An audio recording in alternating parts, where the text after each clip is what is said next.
The Big Roads, the untold story of the engineers, visionaries, and trailblazers who created the American superhighways. By Earl Swift. Narrated by Rob Shapiro.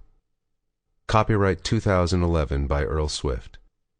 This unabridged audiobook is published by arrangement with Houghton Mifflin Harcourt Publishing Company and was produced in the year 2011 by Tantor Media, Incorporated, which holds the copyright thereto. Introduction. I was overdue for a road trip. It had been years since I'd last embraced that most cherished of American freedoms, to slide behind the wheel of a car equipped with a good stereo and comfortable seats and head out into the country, beholden to no particular route, no timetable. To grow inured to the road, the thrum of the tires, the warbling silence and thuds of a big truck slipstream, the whistle of hot summer past the windows.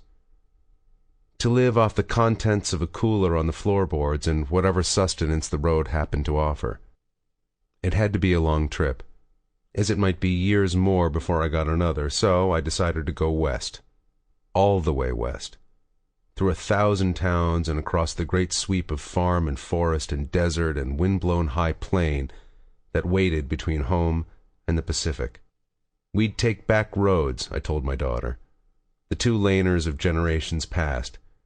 We'd drive with the windows down so that we could smell the tar of mid-July blacktop, hear the corns rustle, holler at grazing cows.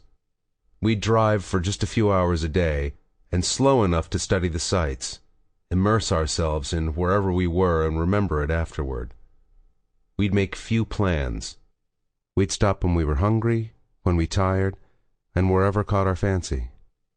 We'd make a circle of the lower 48, first on the old Lincoln Highway, America's Main Street, a ribbon of pavement twisting through 12 states, New York at one end, San Francisco at the other, few big cities between. Then we'd hug the California coast to Los Angeles and turn back east through the desert. It'll be great, I told her.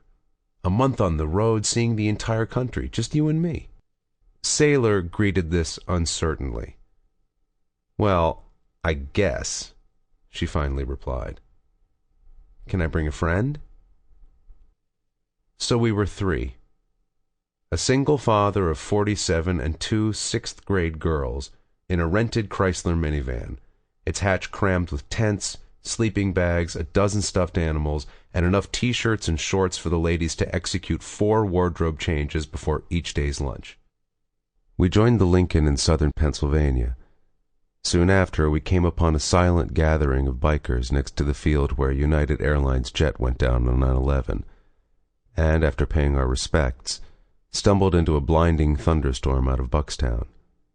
That evening, we caught an Independence Day concert in the heart of Ligonier. We stuck to the old road into Pittsburgh, crawling from one stoplight to the next amid auto parts stores and no-tell motels and car washes and time-worn bowling alleys, the air dark with diesel smoke. We passed crumbling factories, crossed into Ohio, stayed true to the Lincoln's original path on narrow lanes through Bucyrus and Upper Sandusky, Ada and Delphos. In Indiana, the highway bent northward to shadow the Michigan line. Along the way, it cut through South Bend and came within genuflecting range of Touchdown Jesus and the shuttered Studebaker Works.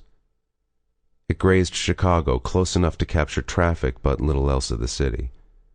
We entered a cornfield near the Mississippi and didn't leave it until Omaha.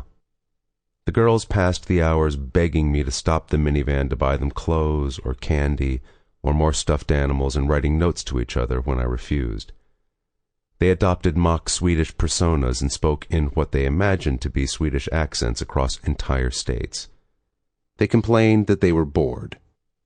Out in the Great Plains of western Nebraska, I mired the minivan in soft sand, and we spent 2 hours vainly trying to dig it out before a kind-hearted local offered a tow. A couple of hours later, stopping for ice cream, we encountered a stranger so odd and menacing that I kept an eye on the rear view for an hour after.